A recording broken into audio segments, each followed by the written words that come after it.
My big suggestion to students, particularly through high school, is You can do anything. Choose it for you, not for It them. is worth it. Just focus on the next Doesn't step. matter what you're doing. Don't be afraid. As long as you're doing That something. is such good advice. I don't think I could see myself doing It's a anything else. challenging life. Student nights, Wednesday to Oh, Saturday. I worked on that house. I racked up every single dollar of debt that I I possibly think there's could. a lot of pressure on high school. Yeah, I kids just these days, love right? working outside. And if money is something that you care a lot In about, hindsight, that I've was, also been a very indecisive But you person. keep looking for roads that have been less it travelled. was just that moment that I knew what I wanted to do. So nothing else is going to change that. Welcome to the guest speaker. Welcome to today's podcast, an episode I've been waiting a long time for.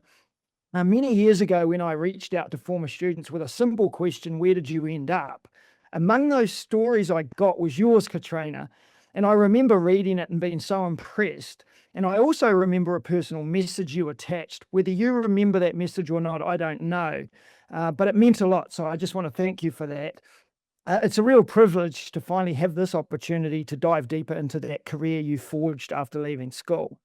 So, Catriona, you're a copyright specialist and museum professional with over a decade of experience across the GLAM sector, galleries, libraries, archives, and museums.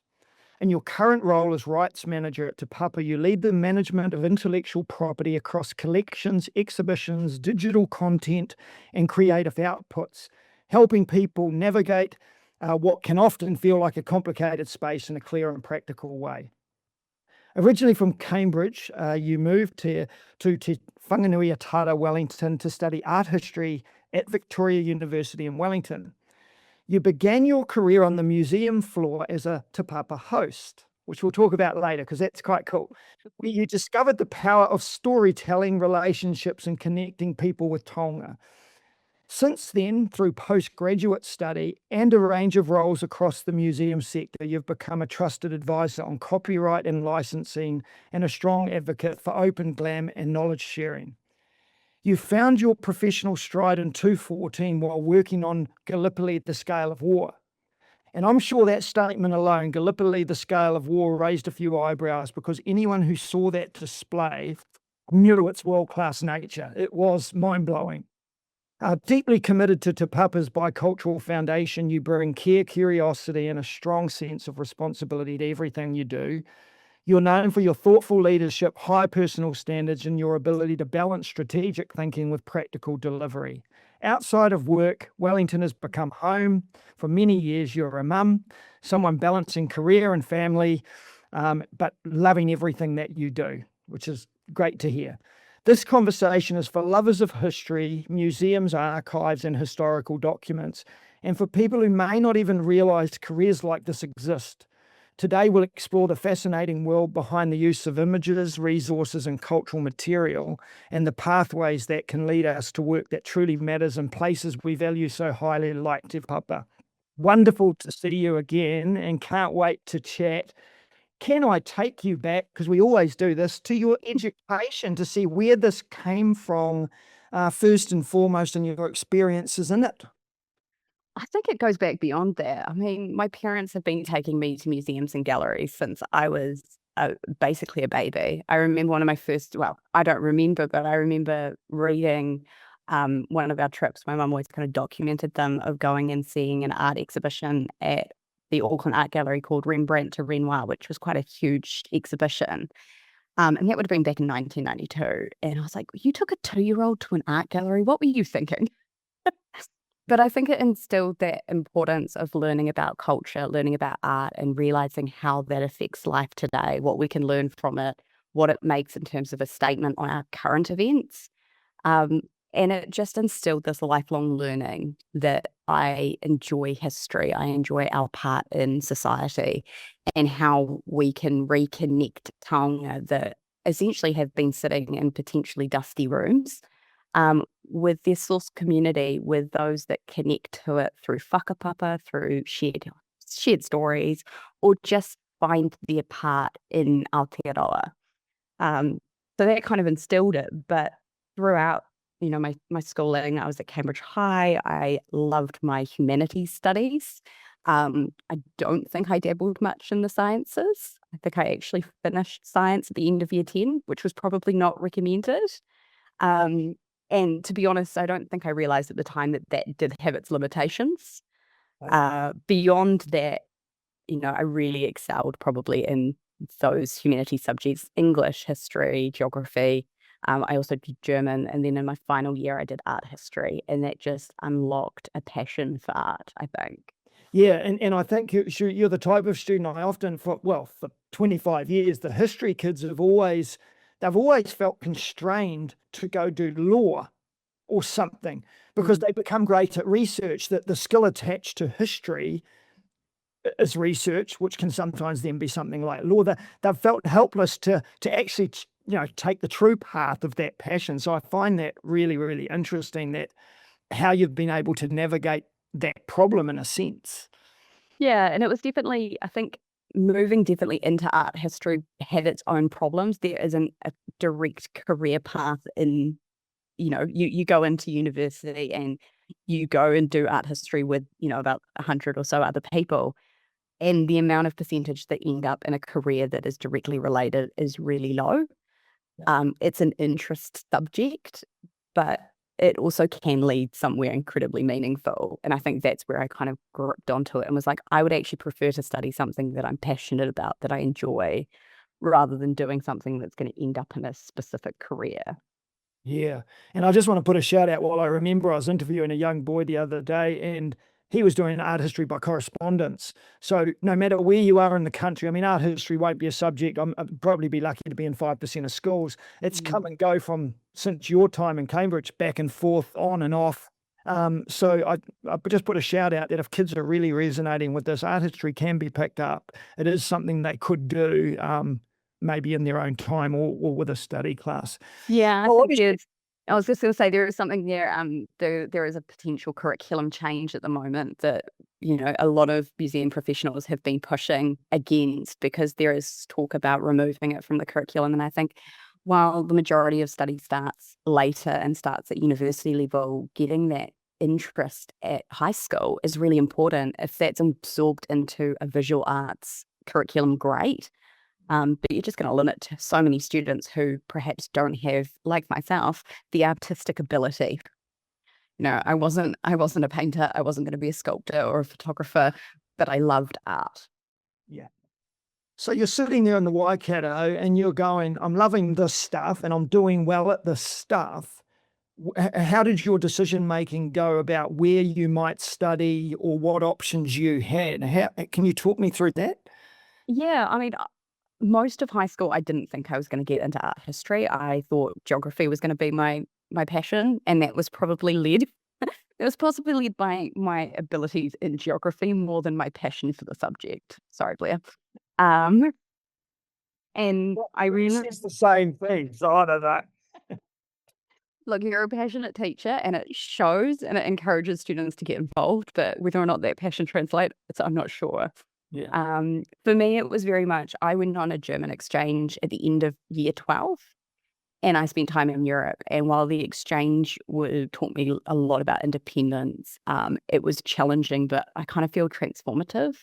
I was being introduced to so much more history and so much more European art. And I came back from that going, I actually want to get into this. How do I do that? And at the time, art history was being offered.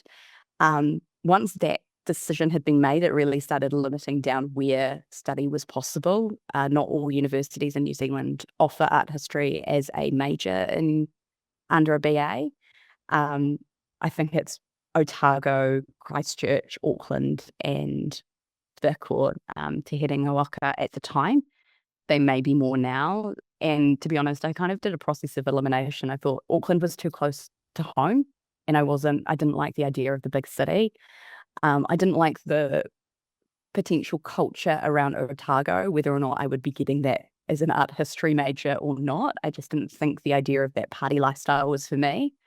I'm kind of glad I didn't go to Christchurch, because years later there was the earthquake, which changed everything in the landscape for university students. And my sister had actually gone and done art history at Vic. So I kind of knew the landscape there. I followed in her footsteps. She will say that I pretty much just followed after her. And she'll say it still to this day. She actually got a job in a museum before I did. And it opened me up into so much more. Hilariously, she has moved on very much from the glam sector now, but I've just stuck at it. So Wellington felt like a great city because it was safe. It had enough of a big city vibe without being a big city, but enough that I could spread my wings and, have some independence with a safety net of having family close. Yeah, awesome. So did you stay at what accommodation did you stay at, Catriona? I was at Stafford House, which I hear a couple of other your guest speakers have actually stayed at, and it was very unusual at the time. Again, after doing that exchange, I knew that I wanted more independence than being linked to another hall or family kind of environment. And it was the self-catered nature, the fact that I would be in a flat. It felt more grown up than going perhaps into a traditional hall. And it really worked. I met one of my flatmates was great. We're still in contact. The other, absolutely not. He moved through a few. Yeah. But it was a great starting place. And from there, you build friendships. We ended up going flatting with a group from that cause. We're all still pretty close these days. 2 questions. How did you, just because kids are often interested, how did you finance study? And 2, then leading us through what your learning is like in a degree like yours, maybe even sort of year 1, 2, 3, what could kids expect, particularly those real buffs who would understand what you're saying? And how did you finance it and what was the learning like? The finance side of things was quite interesting. I took out a student loan like most people, and added on the student living costs onto that. And I managed I worked the summer before going off to university in retail, and that kind of set me up with a part-time job, set me up with some money. Because I knew that at least the first 6 months of study, I was going to be adjusting to a new way of living, learning about that independence and a social life and how to balance the two. And I knew that I wouldn't want to be working or adding work on top of that. The savings ran out pretty quick and I realized I needed a part-time job. And thankfully, I'd got some experience in retail. So I was able to tack on retail work. And because the university, it's not a hugely taxing, I didn't find it hugely taxing in terms of workload. I was able to do 2 days of work, which kind of just topped me up. I used to think that it would give me my fun money, Yeah. drinking money. Yeah. No, absolutely. Yeah. So doing the study then, what are you learning? What are the topics and assessments and those sorts of things looking like? It's, throughout your BA, depending on how you do it, it was mostly, at my time, it was 3 papers a term or semester. That could be 4, depending on how you juggled things, to get to a minimum amount of credits for the year and then a minimum amount of credits for your major. So I actually double majored in art history and classics. I have completely removed all of that classics information from my brain now. I could not tell you a thing. It's very much that you retain it for the time being and then it's gone off into the world. But first year was very much like you did an introduction to art history. One paper covered I think it was called Rock Art to Revolution. So it literally went from cave paintings right through the French Revolution. And then the second half of the year carried on from kind of the Revolution on, or the French Revolution onwards, to contemporary art, which gave you in your first year an incredible overview of world art. And then I did a supplementary paper that allowed me to deep dive into more specific topics in art. So that was more I would say more iconic pieces of art, and you really dove into how they were developed.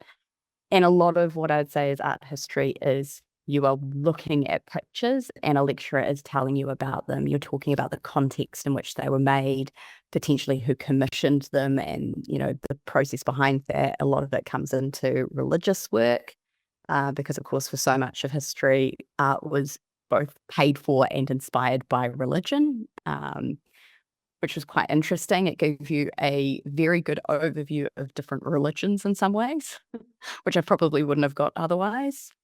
And then it's, you get a mixture in terms of assessments of slide tests where you're literally, an artwork pops up and you need to remember the title of the artwork, the artist, the date, and possibly the medium, and then perhaps a little bit of a blurb about what it's telling you. A lot of essays. So if you're not into writing, art history probably isn't one for you. And they start off quite small. You start off with 1,500 words right through to like 3,000 words, 5,000 word essays. And that's a lot of research. Right. I'm not going to lie, essays were not my forte, and I used to perfect getting them done in a night. The research side of things took much longer, but I couldn't motivate myself to write an essay before its due date. It just didn't work, and that shows in my grades. I was pretty consistent as opposed to being a top student. Yeah. And then exams at the end of the term were exactly the same. They were essay-based or slide test-based. And you kind of continued on that, but built upon it throughout the years. In your final year, you dive into more specific topics in art. So it might be the Renaissance or the Baroque period. You might then dabble in New Zealand art or Asian art. I did a lot of more European-based art because that's what I was interested in and what I had kind of known contextually from my upbringing. Looking back, it might have been more useful to look more closer to home, especially when looking for roles. Having a better knowledge of New Zealand art would help when working at Te Papa. And my overview obviously has grown a lot since then, but I never really, emphasized my interest in that area. And by the end of it, you're also starting to kind of lead your tutorials. So you'd have your once a week lecture, and then you'd have a tutorial where smaller groups would come together. We would discuss readings. Again, that's probably the other side of art history, is you're doing a lot of historical reading. That might be primary texts from the time. So, the Renaissance texts of Vasari. So you're not only reading translated copies, but you're reading something that is written in pretty much something that you're like, oh, this does not flow naturally. And then you're talking about those topics. And you really do have, you are called upon more and more throughout your time to kind of discuss. Well, the language element of it, you mentioned at the very beginning Rembrandt, saying this wrong. When I was at Rijksmuseum in Amsterdam, they were doing the stripping and off of the layer and putting the new layer on. And I was so fascinated with it. But yeah, the translations and what's happening, and I'm not sure how much you kept up with your German or whatnot, but if you're doing it from all over and New Zealand, like Te Reo Māori as well, that's got to factor in quite a lot, because there's interpretations that just translations can't ever perfect, to be honest. Yeah. Yeah, I mean, if you can read source material in another language, that would be ideal. I think there is always information lost in translation, but part of, I guess, that one of the areas that I think is really important is really around like critical analysis of text. You're not just reading it at face value. You have to think about the biases of the time. Who is paying for this? Because they're going to have an influence as to not only how it's written about, but also about what's depicted. All of that kind of social context comes into it, and language plays a part in that as well. As to the German, I can have a conversation, but reading texts, nowadays it's more about reading contracts. I've got another German speaker in my team, and together we kind of look at it and we're like, oh yeah, I get this. Okay. And then we'll come across a word and we're like, that's a legal word. Neither of us have any idea what we're talking about. Yeah. Yep. Thank God for AI. It sounds to me like it would be one of the subjects, because I know Vic well, where there'd be adult students in there, even just learning for the sake of it. Would I be right? Oh, absolutely. I mean, looking back as I'm going to say a very young university student, we used to have the mature students, and there was probably like in a class of, you'd start off with about 100 in your first couple of years or first year and a half, and then it would drop down. By the end of it, you were probably in a class of maybe about 30. And we did have like a handful of mature students, and they were always the ones that sat at the front. They would always ask questions, and I judged them so hard. And looking back now, I am that mature student who would be so eager, because that learning is so important. But you just don't take that at face value when you're sitting in a class at 18, possibly feeling a little worse for wear and going, oh yeah, I've just got to write an essay on this, and I'm really not feeling that particular artwork. These days, if I went in, I'd be the one putting up my hand being like, can I ask a question about this? Yeah, they used to infuriate me too, and they tried so hard. But I think it is one of those interest papers, and we found actually there was, for a while, Vic was offering that you could literally go in and sit in the lectures and pay like a subsidised fee. You didn't have to sit exams, you didn't have to turn in papers, but you could just start absorbing that knowledge. And that's great that people just wanted to come in and spend their time, especially in retirement, just filling their cup. Career-wise, when people get to the end of I mean, you went postgrad, and that was something I don't want to forget, because you did, what was it, a postgrad in museum and Museum and Heritage Studies. I, halfway through the end of my BA, I got a job. That's when I got the job at Te Papa, and I was like, cool, I'm in the museum. I've made it. And then I realized I had not. I was front of house, and there wasn't an opportunity for me to jump back of house and start working with artworks. But somebody offered and said, are you aware that there is museum studies? You can do this course, and it essentially gives you practical experience, but also a theoretical background into museums. At the time, there's only there's various papers that are offered at other universities. I think you can go into curatorial studies or do an honours and masters in art history.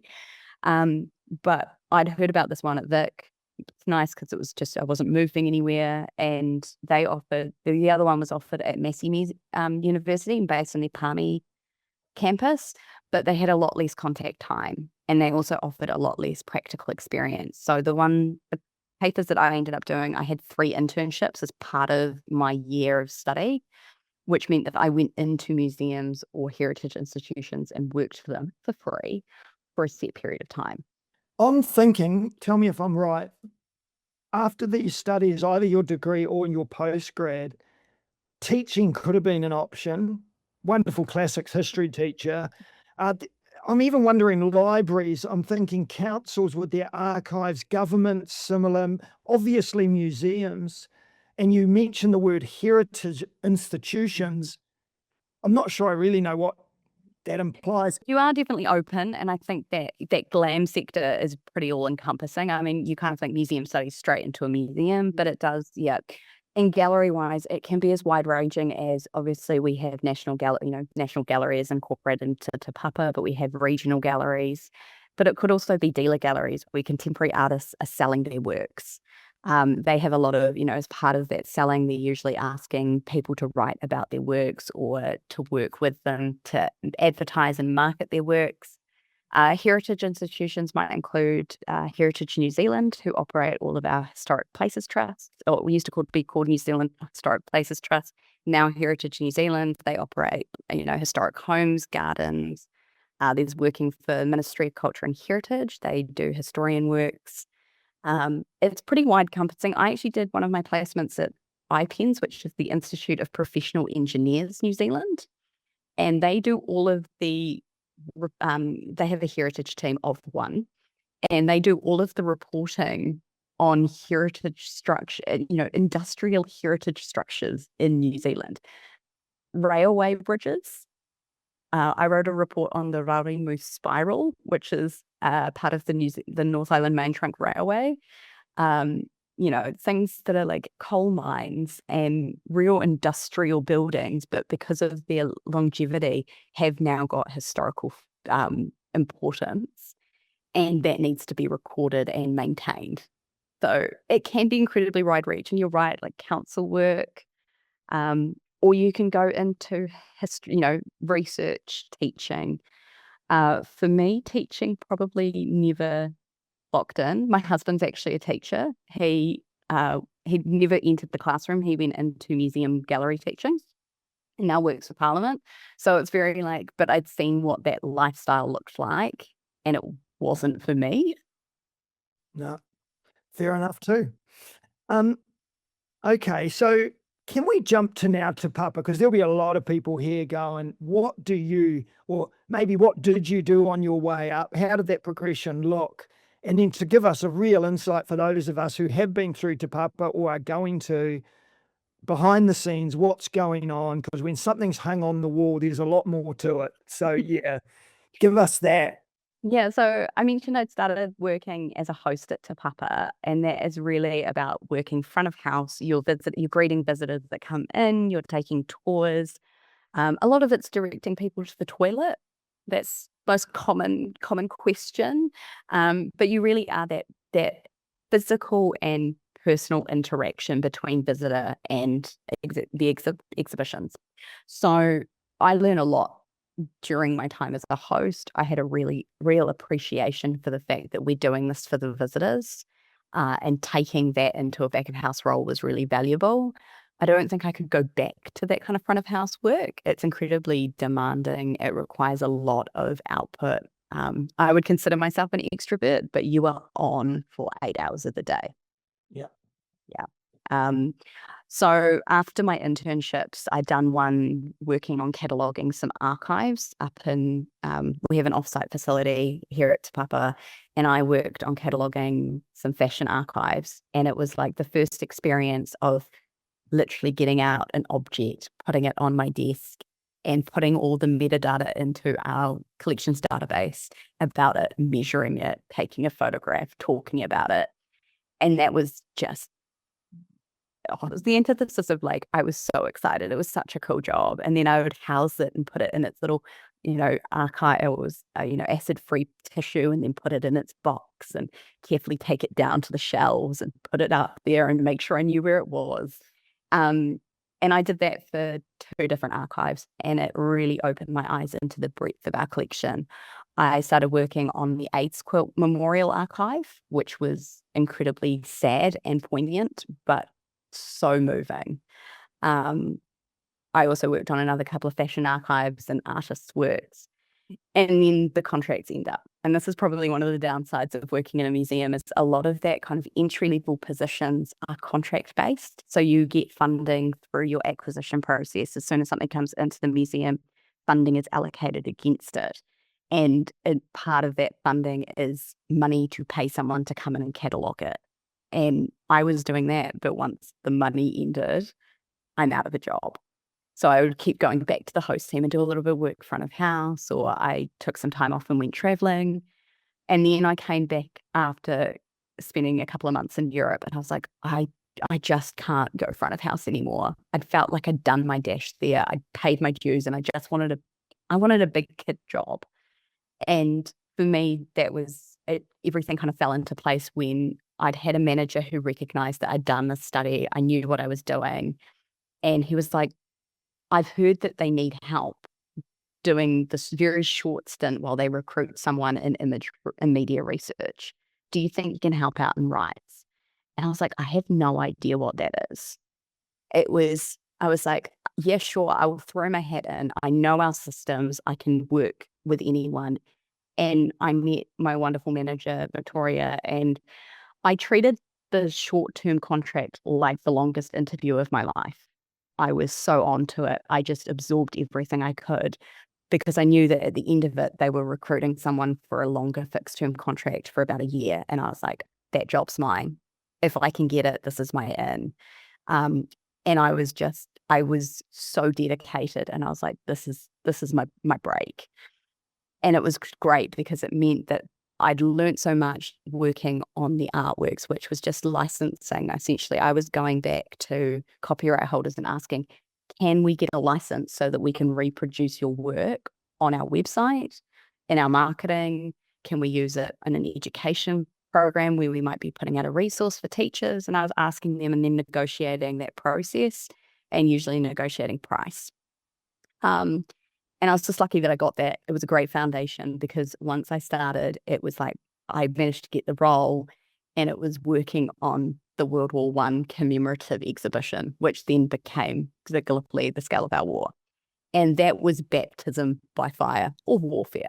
It was intense. Working on something of that scale is phenomenon. You don't realize the extent of how many roles lead into exhibition development. You've got preparators who are thinking about how objects can sit in cases. You've got collection managers doing all of the work around the metadata of objects, curators pulling stories and finding reference material to interpret the works. Then you've got exhibition designers who are thinking about the 3-dimensional space, or graphic designers doing 2D design. Got a marketing team. And then we threw Weta into the works and was like, okay, so not only are we developing this huge large-scale exhibition, but we're going to throw a movie kind of mentality at it. And that was just mind-blowing. They operate on like such a different level, and melding the two environments together was difficult at times, but seems to have hit on a great level, because you get this cinematic experience in terms of a soundscape, in terms of the visual material that you're getting.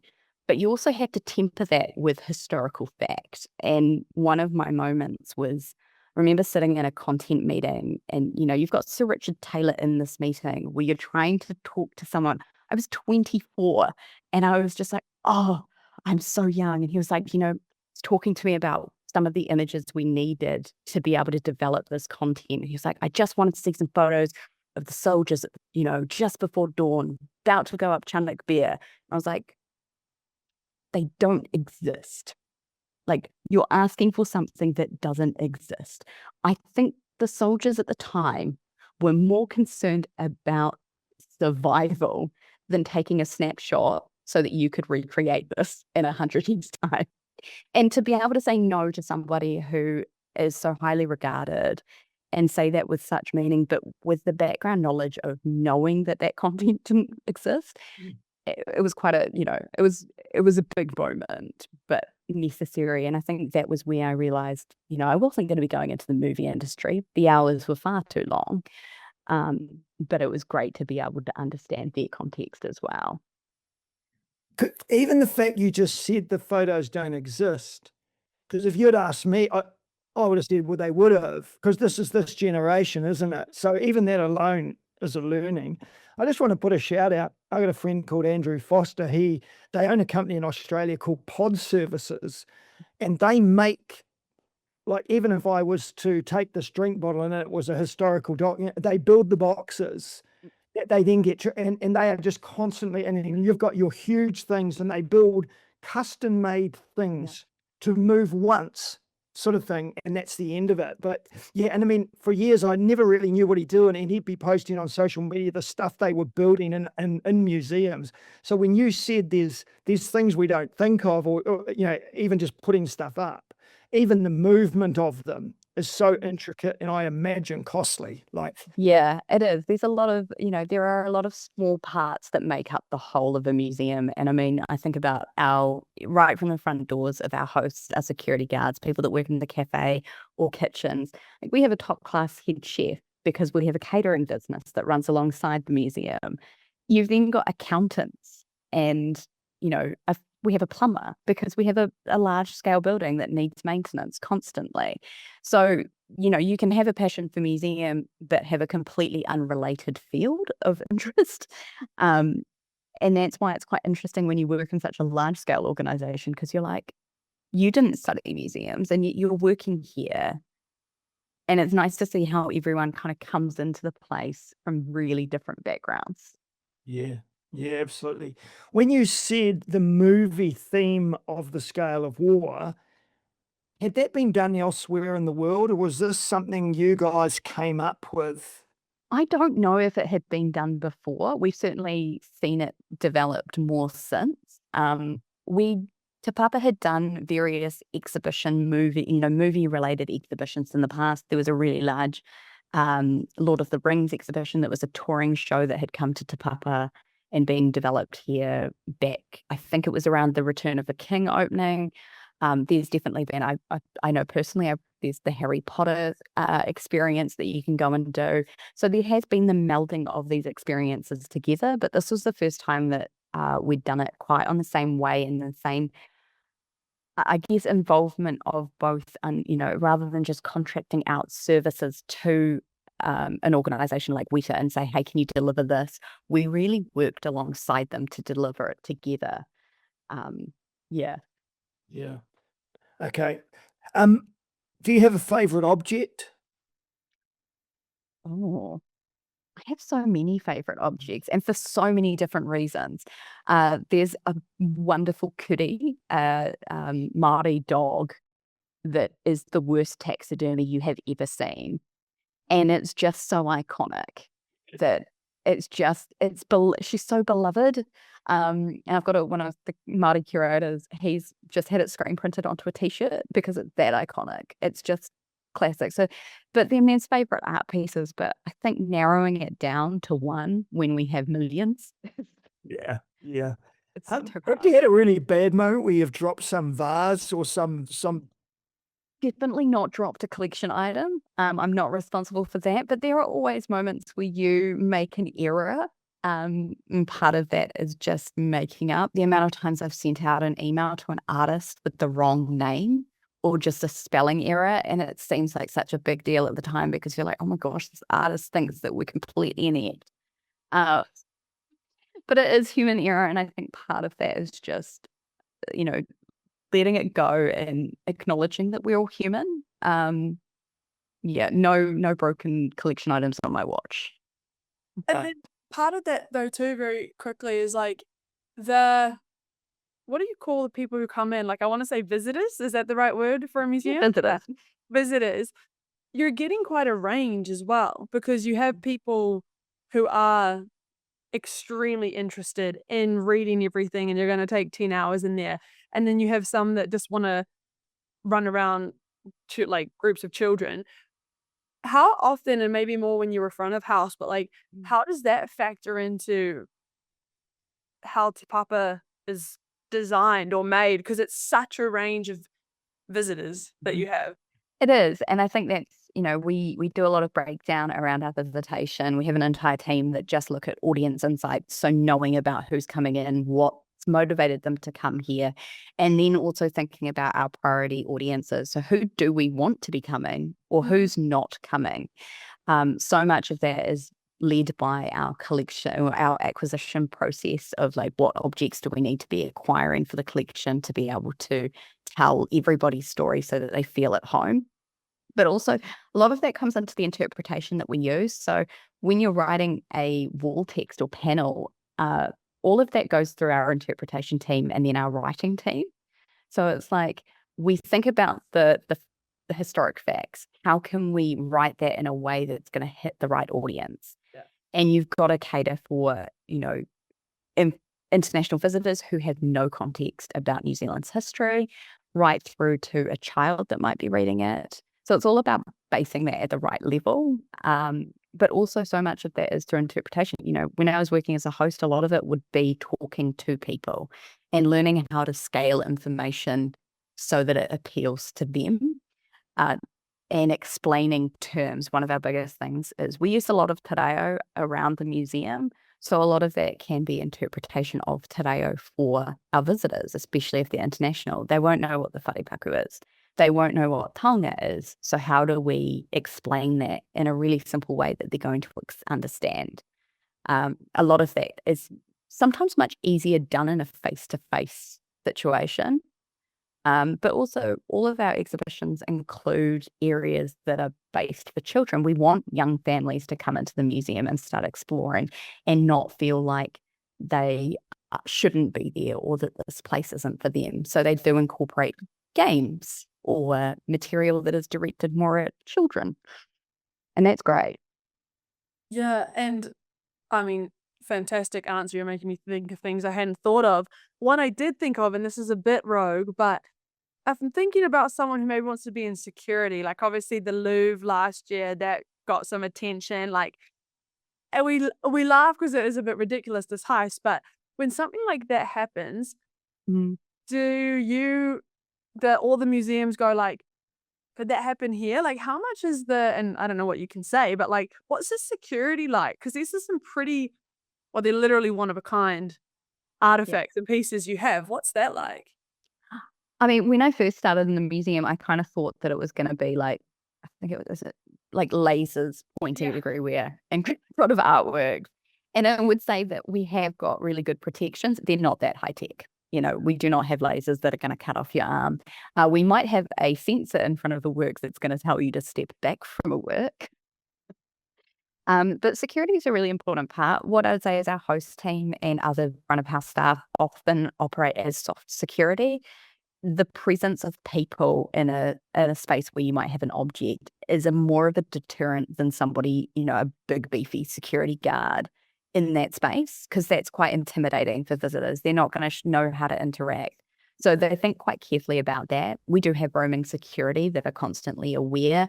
That's more from a public safety perspective as rather than object security. A lot of our objects are also in cases which require like deconstruction or keys to get into.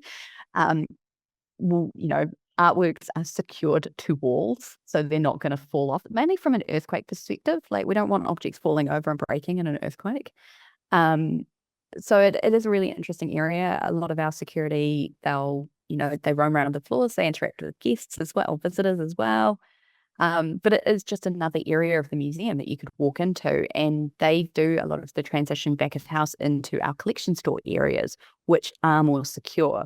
We've got swipe access to get into back of house spaces, and then your swipe access depends on where you're able to get around to. So I'm not going to be able to walk into a collection store and pick an object up because that's a security risk, but I can go into the office space in the kitchen. Yeah. Thank you. I think that's so interesting because thinking of listeners who maybe they're like, okay, the art history or the this, but that could just appeal. Like, I want to be in the security part because it's exciting and they're still interacting. So there's so many different, like you said, entry points into Te Papa and any of it. It's wonderful. Yeah, Catriona, is there a challenge, a stress on you for numbers? Is it something that the government or who is it? Where's the funding, the bulk of it coming from? And is there this pressure to go, oh, geez, we need to up our game, or does that not exist? Oh, 100%. Funding is a huge issue. In terms of Te Papa, we're a Crown autonomous agency, so we're not government. We're not fully government funded. We get money. We get about 50% of our income comes through the Ministry of Culture and Heritage, which if you think around the government budget, Ministry of Culture and Heritage get 1% of, or the arts get 1% of the entire New Zealand budget. Te Papa gets like another 1% of that. It's quite, it's small, but it still seems like a lot. I think it's like 45 million a year. We need to make up the other 50%, and we do that through various different ways. Obviously, visitors coming in, spending time at Te Papa, we do charge for international visitors now.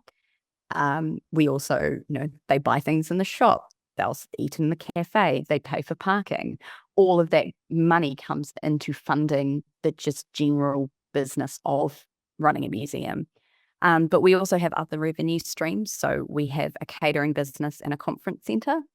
So you could come along to Te Papa for a conference and check out the exhibitions on your lunch break. We also hire, we do various other things to try and drum up financial contributions through our foundation. They deal with philanthropy, trying to get people to either donate or, donate money, donate collections, anything that will keep museums going. We are lucky, but also we suffer from government funding. It doesn't get remunerated, so we don't get more each year. We just get the same amount. And at the moment, that's been one of the biggest issues, is that we're going through a huge restructure because we don't have enough money to keep us going for the next 5 years. So the only consistent output in terms of our costs is staffing. And that's just how they've got to, we've got to be able to maintain ourselves for a long term. Other museums are in the same situations, just with councils or with private funders. So it's a really underfunded area. Because it's not seen as a life or death need. It's not housing. It's not health. It is public good, but it's not and I can completely understand it's not a priority. It's not like they're overfunding housing or health either. No. Anyway, that's another topic. Has this ever been done before? Have you ever? Because I'm thinking one of the key things is you can't move Wellington and you can't move Te Papa. So one of your challenges is isolation into Wellington itself. And I'm just sitting here mesmerised at the way you're talking. And I think we need to, we obviously this is what we're trying to do. So kids all around the country can listen. That's obviously a way of doing it, is what we're doing. Have you ever done this before? Have you had a group of young classics, art history people come and learn So from? we have, and it comes through different ways. I mean, funnily enough, remember my husband used to work at Te Papa as well. That's where we met, and he worked in the learning team. And one of the programs that he did with a whole group of students was talking about the exhibition design process, and brought together all of the different people that put on an exhibition for secondary students to come in and learn, and then mock up their own. So we definitely do it. I talked to some history students about image research quite soon after the Gallipoli opening. We kind of talked about the different processes that went into that, and how to do image research, how to find content, how to analyze an image and then license it. It's just not done on this kind of scale. And I also think it's not, we're great within the sector about talking to other museums. I do a lot of outreach to other galleries and museums to talk about specifically my role in copyright, but we don't necessarily get into that younger market, especially not at high school. We do a lot of internships with university students, but it doesn't break, we're not getting young enough. We need to pitch younger. Yeah, yeah. No, I'm thinking you could be just about visiting every history or classics class or in the go on a road tour, Can I just ask before we start wrapping up, the idea in this day and age of copyright and permission, I mean, you're coming on the show, I cut a picture out of you, I go, oh, look, Catriona's no permission, like, it's awful, really. And I made a mistake the other day with something like that. It's a different world, but you still live in the old world. What's that like? What is that idea that you're taking someone's words or art or their tonga permission was? It's a really interesting space, and it is, ever evolving. I think copyright as a concept for a lot of people is really confusing. My role, so much of it is breaking down that confusion so that it is easy, because we have a really low bar. Every single thing that you make in life has copyright. If it's made by a human and original, in New Zealand, you get copyright, some level of protection. So every single photo you've ever taken had copyright, or every piece of work. Who owns that copyright might be different depending on your employment, but it's really hard to imagine. And then part of my role is that we're acquiring things that people never intended to be an artwork. We're collecting a protest banner that somebody made for a very specific protest. I think we even ended up collecting one of those concrete barriers that was used in the occupation at Parliament that somebody had spray painted on. And we're like, how do we track down the copyright owner of the person that spray painted illegally on something like that? And you just can't. So we do have this phenomenon called orphaned works, where essentially we can't identify copyright holders. You can't ask permission, and there's no loophole in the law. You're just infringing on somebody's rights. One of the biggest things that's kind of coming up in my area is we are going through a process of looking at the Copyright Act review. Our Copyright Act is from 1994, which is before the internet really took off. It's had a few amendments since, but nothing that would really make it fit for purpose in a modern age. No one thought about meme culture, and we had nothing to protect us. In other jurisdictions, they've got things like fair use, or a provision for satire. We don't have that. And it means that we're open to potential infringement. But it's that thing of like what done and what is right doesn't kind of come into effect. My biggest problem is that when, as the National Museum, we're held to a higher account, what I'm posting on Instagram might not be 100% in copyright. I might not have done all my permissions as I should have, but it's okay because the risk of what I'm doing is a lot less than the risk of what the National Museum is doing in terms of content. So a lot of it is then informing our artists and makers about their rights, and then kind of tacking on, oh, by the way, would you like to grant us a license so we can do this legally? And is this why when I asked you to come on the podcast, you had to ask work? Yeah.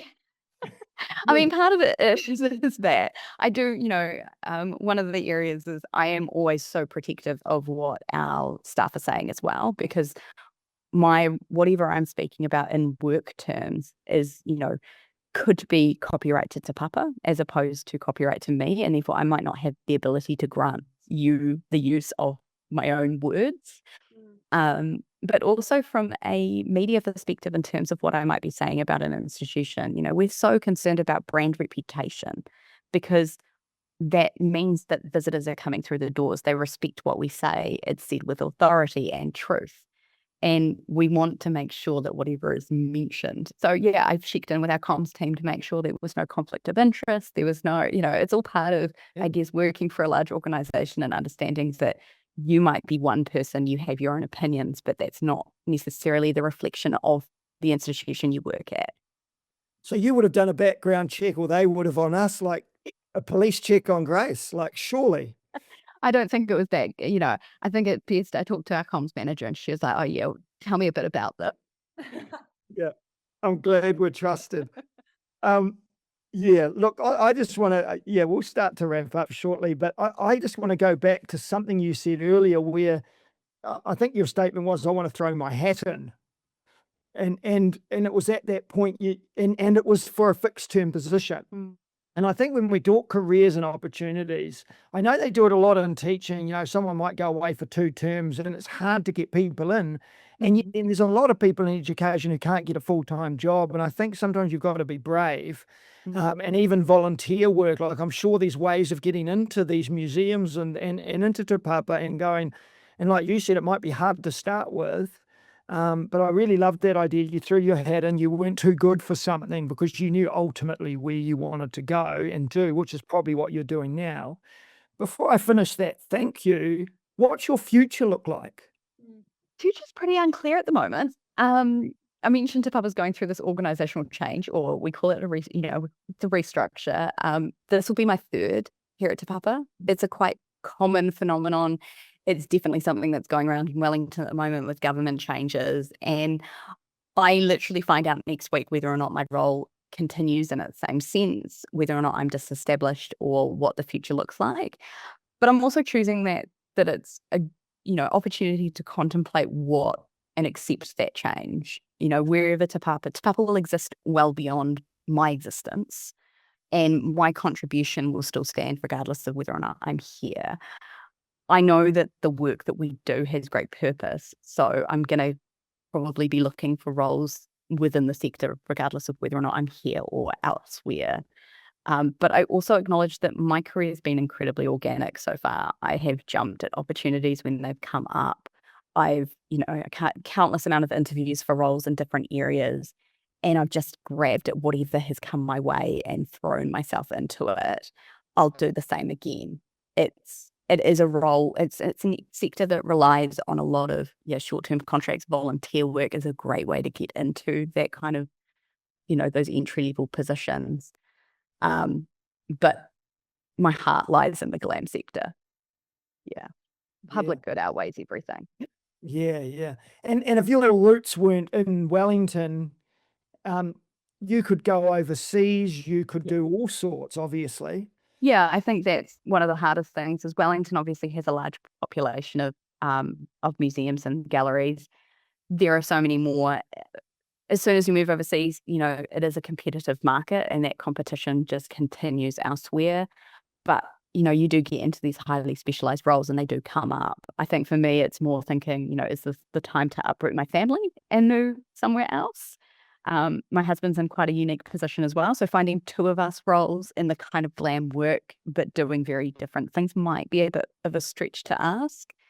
But yeah, I really don't know what the future's. I think I listened to somebody about career, they were talking about career progression at a talk, and it was talking about how, a career path isn't linear. It's kind of like the flight of a pea waka waka that swoops constantly. And I think for me, and especially returning to the work after spending time on parental leave, I have to remind myself that next swoop will come and I might be at the bottom of the swoop, and the next peak will come and then there'll be a trough again. And it's constantly like that. Wicked. I'm just, I'm going to go back to a word I think I've already used. I find the way you talk mesmerizing. Yeah. It's like, It's calming. mate, yeah. And I don't know whether it comes from your work or just your personality or whether you've developed it over time. So look, your talk today, sometimes you take a gamble with guests and you're like, oh, I wonder whether this will be interesting and might not resonate and by goodness, you've done a great job. Like the way you articulate what you do, how you do it, and the importance of it has just been phenomenal. And I'm just sitting here going, I could just listen to this podcast probably all night, just that voice and that the insights you've got. Really cool to catch up with you and just thank you so much for saying yes. And there will be so many kids glad that those studies at school they absolutely love means something and can go somewhere, even in a competitive market. But yeah, thank you so much. Thank you for having me. Honestly, I think the more people that can get interested in the idea of museum work, no matter what that comes under, is just, yeah, I would love to see more kids coming this way. Just before the very, very sign-off question, is there anything we didn't ask you that you think we should have or something you wanted to say, just a bit of an open mic moment for you? I think the only thing that I had kind of went through and I was like, you know what, this is a bit of a shout out to Blair because it was something you said to me in my final year of high school. This could go any number of ways. It really is. And I know that I wasn't always the best student in terms of behavior in your classroom. I possibly distracted a little bit too much at times. Join the club. But I think one of the things that you acknowledged was that I had done so well in those first 2 years in geography and I'd put so much pressure on myself to achieve greatness and, just continue this clean sweep. And you came to me on that first assessment and you're like, you should just fail. Just throw it out. Just don't, and it gave me the permission. I didn't completely take that advice, but I think it just let me take some of that pressure off because it was the perfectionism and the permission to fail at life. It's when you start to learn. And I probably did put far too much pressure on myself, especially in those early years of schooling, to do and be the best I could.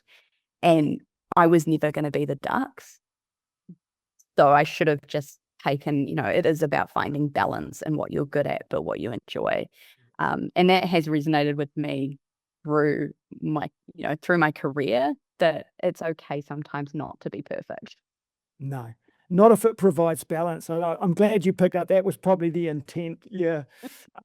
I always just interesting, as you said, that I heard other kids who that, they were so proud and that, they'd spend hours in the presentation. And I remember one poor girl, I sort of scrumpled it up, just about brought tears to her eyes, but it was almost a message, look, please don't go overboard. But look, yeah, thank you for that. That's pretty cool.